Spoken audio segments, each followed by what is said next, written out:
नमस्कार, मी सायली आपलं मराठी बुकशेल्फ या चॅनलवर खूप खूप मनापासून स्वागत करते. बरेच महिने झाले आपण प्रत्यक्षात असं भेटलो नाही आहोत. मी काही गोष्टींचा वाचन करून त्याचं रेकॉर्डिंग करून ते टाकत होती. बोक्या सातबंडे म्हणा किंवा काही पुलंचं बद्दलच्या 4 ओळी शॉर्ट्समधून टाकत होती. आणि सध्या मी द मॅजिक बुक वाचत आहे, तर रोज त्याचा एक शॉर्ट टाकण्याचा प्रयत्न करतेय की रोजच्या त्या दिवसाची काय ऍक्टिव्हिटी आहे ते टाकण्याचा मी प्रयत्न करते आणि ती तुमच्या सगळ्यांपर्यंत पोहोचावी. तुमच्यापैकी 1-2% लोकांनी जरी ते फॉलो केलं तरी त्यांच्या आयुष्यात जादू मॅजिक घडेल, हे मात्र अगदी खरंय. अशी जादू माझ्याही आयुष्यात घडतीये बरं का, जसं जसं मी ते वाचतेय आणि करतेय. तर आजचा हा व्हिडिओ, आजचा हा ब्लॉग कशासाठी? गेल्याच महिन्यात आपल्या पुण्यामध्ये Pune book festival, Pune book fest झालं. त्यात माझी जीवाभावाची मैत्रीण, तिला तुम्ही माझ्या आधीच्या ब्लॉगमध्ये तिची कविता म्हणा किंवा माझ्या वाढदिवसाला तिने दिलेली भेट, अशा पद्धतीनं ती तुम्हाला थोडीशी भेटलेली जरूर आहे. तिनं एका पुस्तकाचा अनुवाद केला आणि त्या पुस्तकाचं प्रकाशन ह्या पुणे बुक फेस्टमध्ये झालं. त्या सोहळ्याला मी काही कारणामुळे जाऊ शकली नाही, पण त्या पुणे बुक फेस्टमध्ये एक दिवशी मी 1 दिवस 1-2-3 तास मी जरूर भेट दिली तिच्याच सोबत. आणि जो काही अनुभव होता तो अगदी विलक्षण होता. असं म्हणतात लोक की आता कुठं कोण वाचतंय, कोण ती पुस्तकं घेतं, जो तो आपल्या फोनमध्ये टँग टँग टँग करत असतो, शॉर्ट्स आणि रील्स बघत असतो, मेसेज फॉरवर्ड करत असतो. पण जेव्हा आम्ही दोघी त्या पुणे बुक फेस्टला पोहोचलो आणि हा हा हा काय ती गर्दी आणि आपल्यापेक्षाही तरुण मंडळी तिथे होती आणि खूप उत्साहानं सगळ्या बुकच्या स्टॉलवरती पुस्तकं पाहत होती, अगदी चोखंदळपणे ती पुस्तकं विकतही घेत होती. तेव्हा मला माहिती काय आठवलं, त्या काही टिपिकल लेडीज असतात ना, मी नाही बरं का तशी. माझी शॉपिंग अशी क्विकली होते, आजूबाजूच्यांनाही प्रश्न पडतो हिची साडीची शॉपिंग सुद्धा एवढ्या लवकर कशी होते. तर अशीही काही मंडळी मला त्या बुक फेस्टमध्ये दिसली, जी अगदी उन्हामध्ये जाऊन साडीचा रंग आणि पोत बघणारी असतात ना, त्या पद्धतीनं असं पुस्तक घेणार, त्यातले 2-3 पानं वाचणार, मग मागचं पान वाचणार, प्रस्तावना वाचणार आणि बापरे काय काय मोबाईलमध्ये जाऊन त्याचे रिव्ह्यूज सुद्धा काही लोक बघत होते एवढ्या गर्दीमध्ये. आणि भरपूर शॉपिंग करणारे लोक मला दिसले आणि मी सुद्धा भरपूर शॉपिंग केली. आजचा हा व्हिडिओचा प्रपंच ती शॉपिंग तुम्हाला दाखवण्यासाठीच आहे. म्हणजे मी इतकी शॉपिंग केली की आता ते त्याचं वजन पेलवणार नाहीये. ॲमेझॉन म्हणा, मिंत्रा म्हणा, मग ब्लिंकिट झालं, मग झेप्टो झालं, इन्स्टामार्ट झालं, ह्या सगळ्यांनी ना शॉपिंगच्या त्या पिशव्या उचलण्याचं सवय आपल्याला आता त्यांच्यामुळं मोडली आहे, हे मला त्या दिवशी नक्की जाणवलं. जेवढी पुस्तकं घेतली ती कशी बची उचलून पार्किंग पर्यंत पोहोचेपर्यंत हा काय, पण आम्ही दोघी थकलो होतो, काय सांगू तुम्हाला. पण तो अनुभव मात्र अप्रतिम होता. आता साताऱ्यालाही जायचं होतं पण नाही जमत ते जायला, त्याचं थोडंसं दुःख आहे. पण आजकाल सगळ्या गोष्टी ऑनलाईन झाल्यामुळे तिथल्याही छान छान व्हिडिओज लाईव्ह बघता येतात, त्याचा आनंद मात्र नक्कीच आहे. चला तर मग आज मी दाखवते तुम्हाला मी काय काय पुस्तकं घेतली. मी तिथूनच सुरू करते, जे मी सगळ्यात पहिले घेतलं होतं. आम्ही सगळ्यात पहिले कोणत्या प्रकाशनाच्या स्टॉलवर गेलो होतो, आधी हे दाखवते ज्याच्यासाठी मी तिथं गेली होती. हे माझी मैत्रीण रुजुता कर्णिक गुप्ते हिनं केलेलं अनुवादाचं हे पुस्तक आहे. तुम्हाला ते मे बी मिरर इमेज दिसत असेल कारण मी फ्रंट कॅमेऱ्यातनं हा व्हिडिओ शूट करत आहे. तर या पुस्तकाचे नाव आहे मी पाकिस्तानातील भारताचा हेर. जरूर वाचा, स्पाय स्टोरीज आहे. मी सुरुवात केली आहे हे पुस्तक वाचायला आणि खरंच हे असं भाषांतर केल्यासारखं नाही वाटत आहे, हिंदीचं कुठेतरी मराठी केल्यासारखं. जणू तिने इतक्या सुंदर पद्धतीने याचं भाषांतर केलंय ना की असं वाटतंय मुळातली ही गोष्टच मराठीत आहे. आणि त्या भावना त्या लेखकाच्या, म्हणजे त्यांचं स्वतःच आत्मवृत्त असल्यामुळं त्यांच्या मनातल्या भावना तिने अगदी चोखपणे योग्य शब्दात आपल्यापर्यंत पोहोचवल्या आहेत. तर हे रुजुताचं, माझ्या जीवाभावाच्या मैत्रिणीचं पहिलं पुस्तक अनुवादनाचं. मी पाकिस्तानातील भारताचा आहे ह्यासाठी मी तिथं गेली होती. त्यानंतर तुम्हाला दाखवते की मी सर्वात पहिले एक 3 पुस्तकं घेतली जी अनुवादितच आहेत. त्यातलं हे आहे अविचल म्हणून. हे पण डॉक्टर वसु भारद्वाज यांनी अनुवाद केलेला आहे. त्याच्या मागे मी जनरली हे मागचा मजकूर वाचून घेते की यामध्ये काय आहे, या पुस्तकाची गोष्ट काय आहे, कशासाठी आहे. जसं प्रास्ताविक किंवा प्रस्तावना फार मोठी असते, ते आपण बुक फेस्टमध्ये म्हणा किंवा ॲमेझॉन वगैरे वरनं, मी मोस्टली ॲमेझॉन किंवा क्रॉसवर्डमधनं पुस्तकं घेते. आणि अगदीच जशी मला कॉफीची तल्लफ लागते ना, की आत्ताच्या आत्ता मला कॉफी हवी आहे, तसं जेव्हा होतं ना की मला काहीतरी वाचायला हवंय, तेव्हा मात्र मी ब्लिंकिटची मदत घेते. ब्लिंकिटवरनं एक 10 ते 12 मिनिटात माझ्या घरी म्हणा किंवा ऑफिसमध्ये पुस्तक पोहोचतं आणि मग वाचून मी ते मोकळी होते. तर सहसा मी हे मागचा मजकूर वाचते की आपल्याला आवडेल का हे वाचायला, ते बघून मी हे पुस्तक घेते. तसंच मी हे वाचलं, डन, आणि घेतलं. त्यानंतर मी हे घेतलं दूर घर माझे, हे पण अनुवादित आहे. ही 2 पुस्तकं अनुवादित घेतली. हे एक घेतलं फिश फॉर लाईफ, हे पण अनुवादित पुस्तक आहे.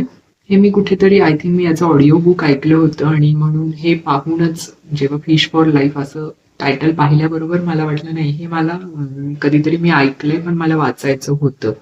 आणि मग मी नंतर हे पण वाचलं त्याचं मागचं, आणि मग हे नक्कीच मला घ्यावंसं वाटलं. तर अशी ही 3 पुस्तकं मी पहिल्या स्टॉलमधनं घेतली.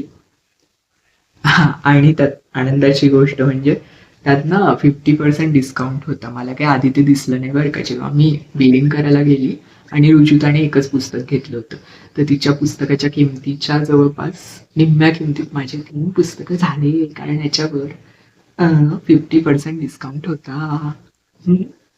हा आनंद जरा वेगळाच की चला आणखी जास्त पुस्तकं, आपण जे बजेट ठरवून गेलोय तेवढ्या बजेटमध्ये आपल्याला अजून काही पुस्तकं घेता येतील आणि वाचता येतील. त्यानंतर आम्ही पुढच्या स्टॉलवर गेलो. तिथे मला ना विश्वनाथन आनंदचं पुस्तक दिसलं. मला ओमसाठी, माझ्या मुलासाठी ते घ्यायचं होतं, पण ते मराठीतून होतं आणि त्याला जनरली इंग्लिश वाचायला आवडतं. म्हणून मी त्याचं इंग्लिश व्हर्जन, ओरिजिनल व्हर्जन बघत आम्ही बऱ्याच स्टॉल फिरलो. शेवटी ते काही आम्हाला मिळालं नाही. आणि नंतर आम्ही शेवटी एका राजहंस प्रकाशनाच्या स्टॉलवर गेलो होतो. तिथे मला हे पुस्तक दिसलं, 64 घरांच्या गोष्टी. याची अजून एक वेगळी कथा आहे. माझ्या मैत्रिणीचे मिस्टर चंद्रशेखर गोखले यांच्या हस्ते ह्या पुस्तकाचं प्रकाशन झालं होतं. तेव्हापासून मला ते घ्यायचं होतं, जे राहूनच गेलं होतं. राजहंसच्या वेबसाईटवर जा, मग ऑर्डर करा, आणि मला तिथे दिसलं. ओमसाठी मला घ्यायचं होतं, म्हणून अशी 2ही कामं माझे या पुस्तकातून झाले, म्हणून मग मी हे घेतलं. त्यानंतर राजहंसच्या स्टॉलवर एकदा मी अमृता सुभाषचा पॉडकास्ट ऐकत होती, तेव्हा त्यात मला कळलं की तिनेही काही जे लेख लिहिले आहेत त्याचा संग्रह करून हे पुस्तक प्रकाशित झालंय. याचा सेकंड पार्ट तिथे डिस्प्लेला होता, पण मला पहिला आधी वाचायला आवडला असता, म्हणून मी त्यांना म्हटलं की मला पहिला द्या. त्यातही एक गंमत केली बरं का. त्या स्टॉलवर जी लेडी होती तिने एक उलट एक सुलट हे ह्या पुस्तकाचं नाव आहे. तर ती मला म्हणते एक उलट एक सुलटच आहे ना, मग दुसरंही आधी वाचलं तरी काय फरक पडतोय. म्हटलं पण ना, अहो मला पहिलंच वाचायचंय, तुम्ही आधी मला पहिलं द्या, नाही तर मी दुसरं पण नाही घेणार. मग त्यांनी शोधून दिलं मला पहिलं, आणि मग त्या म्हणत होत्या दोघं घ्या. मग मी म्हटलं, मी थोडासा विचार केला तेव्हा, नाही आधी पहिलं वाचूया, आपले सूट जर जुळले अमृतासोबत तर आपण दुसरं नक्की घेऊया. असंच मी सोकुलचे पण 2ही पुस्तकं वाचली आहेत. ती मला मात्र फार आवडली, पहिलं पण आणि दुसरं पण. त्याचे रिव्ह्यूज पण आहेत आपल्या चॅनलवरती, ते तुम्ही ऐकू शकता. तुम्हालाही आवडेल ते वाचायला. हलकं फुलकं आणि खूप मनाला भेटतील असे विचार तिनं मांडलेले छोट्या छोट्या गोष्टींमधलं. त्यानंतर मी जेव्हा जात होती बुक फेस्टला, तेव्हा ओम मला म्हटला होता, माझ्यासाठी ना मम्मा 1 पीस घेऊन ये. तर मी म्हटलं 1 पीस काय असतं. तर त्याने मला ते पण सगळं सांगितलं, तू एवढे जापनीज कल्चर वगैरे फॉलो करते आणि तुला त्यांचे ॲनिमीज नाही माहिती. 1 piece is one of their best. मी हे 1 पीस घेतलं, आणि याची एक वेगळी गंमत आहे की हे तुम्हाला उर्दू सारखं उलट वाचावं लागतं. तर त्याचे खूप सारे व्हॉल्युम्स इथे होते आणि खूप छोटी छोटी मुलं त्या स्टॉलवर गर्दी करत होती. शेवटी खूप शोधून खूप खूप खूप शोधून दुसऱ्यांदा जाऊन ना, पहिल्यांदा आम्ही म्हटलं की नाही मिळत आहे फर्स्ट व्हॉल्यूम, तर आपण सोडूया, दुसऱ्या एखाद्या स्टॉलवर मिळेल. म्हणून आमचे तर पूर्ण सगळं झाल्यानंतर फिरून कुठेच मिळालं नाही, म्हणून शेवटी पुन्हा परत आम्ही आत गेलो त्याच स्टॉलवर आणि त्यातनं असेंडिंग ऑर्डर मध्ये सगळ्यात पहिलं कोणतं मिळतंय ते बघितलं आणि आम्हाला 20 नंबरचा व्हॉल्यूम मिळाला. मग आम्ही हा घेतला. वन पीस हा ओमसाठी आहे स्पेशली, आणि त्याचं ते वाचून वाचून पण झालंय बहुतेक का वाचतोय. अं, तुम्हाला जर ऐकायचं असेल या वन पीस बद्दल तर मला कमेंट बॉक्समध्ये कमेंट करून नक्की कळवा. आपण ओमचा एक बुक रिव्ह्यूचा व्हिडिओ जरूर टाकूयात. त्यानंतर मला हे मॅजेस्टिकचा स्टॉल होता. मॅजेस्टिक नावातच काहीतरी मॅजिक आहे बहुतेक, म्हणून मला जाणून बुजून मॅजेस्टिकच्या स्टॉलवर जायचंच होतं. तिथे गेल्यावर मी हे डायरी नावाचं हे बुक घेतलं. हे पण मी जेव्हा मागे वाचलं तेव्हा आई आणि मुली अशा अर्थाची त्यांची स्टोरी याच्यात आहे, आणि ते कुठेतरी माझ्या मनाला ती भावना एकदमच बिलगल्यासारखी झाली. आई आणि मुली, आम्ही पण तिघी बहिणी आहोत ना, म्हणून असेल कदाचित. म्हणून मी हे पुस्तक घेतलंय. वाचल्यावर तुम्हाला याचा पण रिव्ह्यू नक्की पोस्ट करेल आणि सांगेन तेव्हा. राजहंसच्या स्टॉलवर मला प्रभावळकरांचं, जसं तुम्ही बोक्या सातबंडेचे भरपूर व्हिडिओ आहेत आपल्या चॅनलवरती, माझं ते आवडतं कलेक्शन आहे. कोणालाच देत नाही बरं का, मागू पण नका. म्हणता माझा खजिना आहे तो. ओम सुद्धा घाबरत घाबरत घेतो, मम्मी मी घेऊ का एक आज वाचायला. तसं आहे ते. त्यात त्या खजिन्यात भर झाली म्हणा ही हरवलेली ट्रॉफी. जसं बोक्याच्याच गोष्टी आपण वाचत आहोत, अशा 3 गोष्टी याच्यात आहे.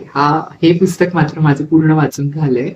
आम्ही आता या गेलो होतो थोड्या दिवसांपूर्वीच पंढरपूर आणि तुळजापूरच्या दर्शनाला. त्या वेळेस मी गाडीत मागे बसली होती, म्हणून हे पुस्तक जातानाच वाचून संपलं. आणि मग असं वाटलं की किती छोटं होतं, अजून 2-3 पुस्तकं सोबत घेऊन जायला हवी होती. पण यातल्या ह्या 3 गोष्टी ना खूप मजेदार आहेत, त्या मी जरूर वाचून त्याचे व्हिडिओ टाकेन. Bokya सातबंडेचं next version असल्यासारखंच. आणि हे 2 रोहन प्रकाशनाची छोटी छोटी पुस्तकं मी जेव्हा रुजुताचं पुस्तक घेतलं त्याच रोहन प्रकाशनाच्या स्टॉलवरनं मी हे ओमसाठी घेतलीये. या ओमला ना असं जोक सांगायला फार आवडतं, आणि त्याचं ते हनी बनी कार्टून एकदम फेवरेट आहे, आणि त्याचे पण जोक्स तो मस्त सांगतो. म्हणून मी त्याच्यासाठी खास हे घेतले, आणि हे वाचून पण तो सांगतो बरं का मला छोटे छोटे चुटके, आणि मस्त आहे त्यातले किस्से. आणि रोहन प्रकाशनाच्या स्टॉलवर मी हे डॉक्टर वर्षा जोशींचं करामत धाग्या दोऱ्यांची हे पुस्तक घेतलंय, कारण मलाही विणायला भरतकाम करायला फार फार आवडायचं लहान असताना. आता काही एवढा मी वेळ काढत नाहीये, मला सध्या तरी वाचायलाच फार आवडतंय. पण त्या धाग्यांची जी करामत आहे ना, त्याची गोष्ट मला वाचावीशी नक्की वाटली. आणि हे पुस्तकही माझं बऱ्यापैकी वाचून झालंय. पूर्ण झाल्यानंतर मी याचाही व्हिडिओ टाकेनच. पण जेव्हा मी डॉक्टर वर्षा जोशी या लेखिका परिचयमध्ये जेव्हा वाचलं ना, I am totally impressed on her, की किती त्या शिकल्या आणि केवढा रिसर्च करून त्यांनी हे पुस्तक लिहिलंय. आणि जेव्हा मी हे पुस्तक वाचते, तो रिसर्च किती अथांग आहे आणि किती काय काय आहे. एक साडी, जसं मी म्हटलं तुम्हाला आधी, साडी चूज करताना लेडीज जसं उन्हात जाऊन तर साडीचा रंग आणि पोत बघतात, तपासतात, आणि त्यानंतरच ती घेतात. त्याच्या मागचं कारण सुद्धा ना मला ह्या पुस्तकात कळलं, की त्या मागचं सायन्स काय आहे. अशी ही करामत या पुस्तकातनं मला धाग्या दोऱ्यांची कळतीये. आणि मी वाचते ते अजून. माझी आई आली होती गेल्या आठवड्यात, तर तिचं मात्र हे पुस्तक वाचून झालंय, आणि ती खूप खुश होऊन तिने ह्या पुस्तकाचा अभिप्राय मला दिलाय. मला माझं पुस्तक वाचून झाल्यानंतर मी जरूर डॉक्टर वर्षा जोशींना एक पत्र लिहीन किंवा ईमेल करेल त्या अभिप्रायाबद्दल. अजून काही पुस्तकं बहुतेक मम्मी घेऊन गेलीये वाचण्यासाठी. आणि त्यानंतर मी एका पेपरच्या स्टॉलला भेट दिली होती. मी एक 3-4 मासिकं आणले. त्यातले 2 हे आहेत, साप्ताहिक सकाळ आहे हे. तर त्यातलं हे जे एक आहे ना, यात पुस्तकांबद्दलचं हे मासिक आहे, सॉरी साप्ताहिक आहे. 15 पुस्तकांचा परिचय आहे. तोही माझा बऱ्यापैकी हे वाचून झालंय. आणि खूप छान पुस्तक परिचय यात लोकांनी लिहिलेले आहेत. त्यातनंही माझ्या पुस्तक घेण्याच्या यादीत 2-3 पुस्तकांची नावं मात्र ऍड झाली आहे. तर आजचा हा व्लॉग तुम्हाला कसा वाटला हे कमेंट बॉक्समध्ये कमेंट करून जरूर कळवा. Stay tune till next video आणि तोपर्यंत वाचत राहा आणि समृद्ध होत राहा विचारांनी, ज्ञानाने. Stay tune till next video and good bye.